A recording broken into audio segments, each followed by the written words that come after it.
Bismillahirrahmanirrahim. Assalamualaikum warahmatullahi wabarakatuh. Selamat pagi Ibu dosen dan teman-teman sekalian.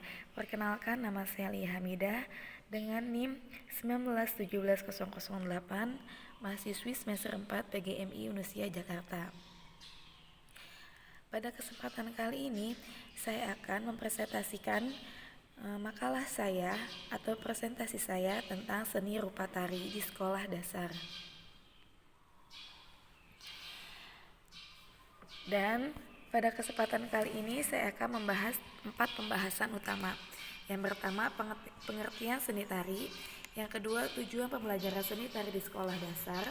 Yang ketiga, unsur-unsur seni tari. Yang keempat, jenis dan manfaat seni tari. Yang pertama, pengertian seni tari. Seni tari adalah suatu gerakan yang berirama dilakukan di satu tempat dan waktu tertentu untuk mengekspresikan suatu perasaan dan menyampaikan pesan dari seseorang maupun kelompok yang melakukan tarian tersebut. Adapun seni tari menurut para ahli dicetuskan oleh Inoch Admadiprata yang mengemukakan bahwa seni tari adalah susunan sikap tubuh yang berada dalam satu ruang yang berlandaskan irama dan gerak. Sedangkan menurut Sudarsono, tari adalah sebuah ungkapan dari dalam jiwa manusia yang diekspresikan melalui gerakan ritmis yang indah atau estetis. Maksud dari Sudarsono, ungkapan tersebut adalah keinginan dalam diri seseorang yang melimpahkan atau menunjukkan rasa dan emosional seseorang tersebut. Sedangkan gerakan ritmis yang indah adalah gerakan tubuh yang disesuaikan dengan irama nada yang mengiringi tarian tersebut sehingga menciptakan daya pesona yang memikat bagi yang melihat tarian tersebut. Selanjutnya, tujuan pembelajaran seni tari di sekolah dasar. Sebagaimana yang telah kita ketahui bersama, bahwa adanya pendidikan seni tari di sekolah dasar mempunyai berbagai macam fungsi, terutama untuk membantu pertumbuhan dan perkembangan siswa, memberikan perkembangan estetik atau perkembangan seni, dan membantu penyempurnaan kehidupan keberagaman siswa. Oleh karena itu, pendidikan seni tari di sekolah dasar tidak berupa latihan-latihan yang monoton yang memaksakan siswa menjadi penari yang terkenal. Tujuan dan fungsi pendidikan seni tari di sekolah dasar yakni untuk membantu pertumbuhan dan perkembangan siswa. Pertumbuhan di sini adalah proses berkelanjutan yang perkembangan dan semua kecakapan dan potensi anak. Serta pengalaman seni tari memberikan kesempatan bagi kelangsungan proses tersebut, sehingga seni dapat meningkatkan pertumbuhan fisik, mental, dan estetik bagi siswa. Selanjutnya, unsur seni tari. Tarian bukanlah gerakan tubuh yang asal dan tak memiliki makna, karena suatu gerakan tidak dapat dikatakan sebagai tarian bila tidak memenuhi 3 unsur yang terdapat di dalamnya. Jika salah satu dari 3 unsur tersebut tidak ada, maka gerakan tersebut tidak bisa dikatakan sebuah tarian. Ketiga unsur tersebut adalah 1. Wiraga atau raga. Sebuah tarian harus menampakkan gerakan badan, baik dengan posisi duduk ataupun berdiri. Yang kedua, irama. Sebuah seni tari harus memiliki unsur irama yang menyatukan gerakan badan dengan musik pengiringnya, baik dari segi tempo maupun iramanya. Yang ketiga, wirasa atau rasa. Sebuah seni tari harus mampu untuk menyampaikan sebuah perasaan yang ada atau terkandung di dalam jiwa melalui sebuah tarian, dan gerakan juga ekspresi penarinya. Jadi tarian itu tidak asal hanya sebuah tarian saja. Tarian itu harus memiliki 3 makna atau 3 unsur.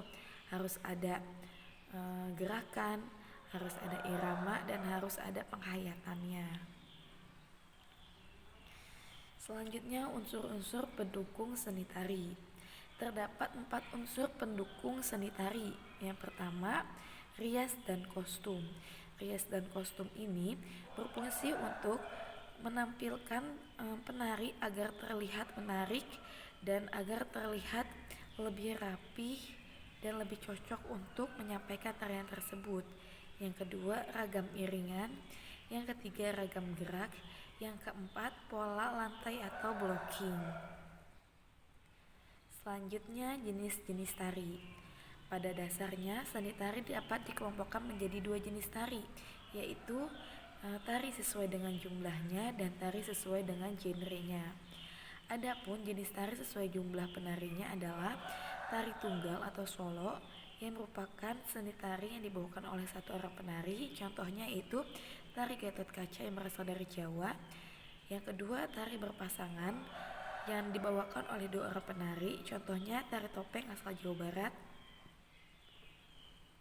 Yang ketiga, tari berkelompok yang dibawakan oleh sekelompok orang atau lebih dari dua orang. Contohnya tari saman dari Aceh. Selanjutnya, jenis tari sesuai dengan genre atau alirannya terdapat 3 jenis. Yang pertama, tari tradisional. Seni tari tradisional ini merupakan tarian yang diwariskan dari masa ke masa sejak zaman dahulu, yang dilestarikan lalu menjadi budaya di suatu daerah, yang di dalamnya terdapat nilai filosofi, simbol, dan unsur religius. Tari tradisional ini terbagi menjadi dua, yaitu tari tradisional klasik yang biasa dibawakan oleh tarian-tarian di keraton atau di kerajaan-kerajaan pada zaman dahulu, dan tarian tradisional kerakyatan. Tarian tradisional kerakyatan ini biasanya disajikan pada acara-acara rakyat. Yang kedua, tari kreasi baru. Tari kreasi baru adalah sebuah tarian yang dikembangkan oleh seseorang koreografer atau juga disebut penata tari. Tari kreasi baru dibagi menjadi dua bagian, yaitu tari kreasi baru pola tradisi dan tari kreasi baru pola non-tradisi atau pola modern. Yang ketiga, tari kontemporer.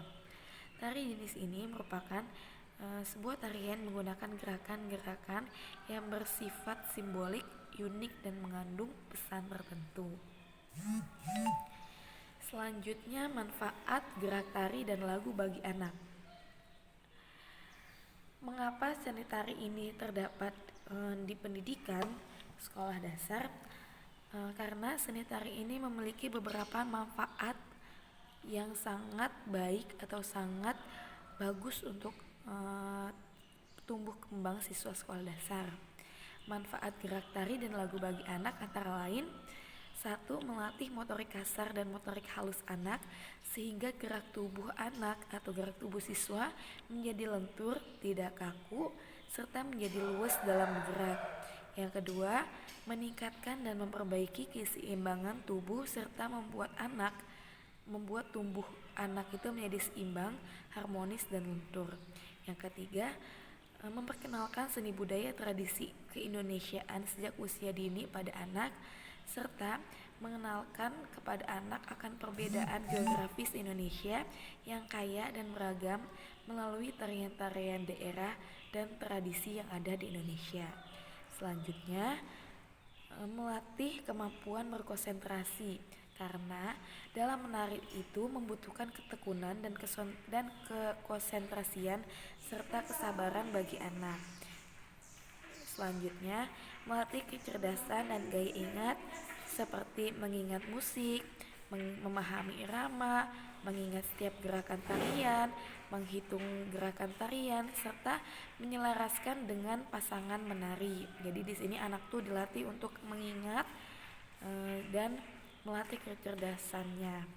Yang terakhir, manfaat gerak tari ialah mengajarkan karakter persatuan dan kesatuan Indonesia, serta mengajarkan toleran terhadap perbedaan yang ada di Indonesia, dan mengajarkan tentang kebinekaan tunggal ika.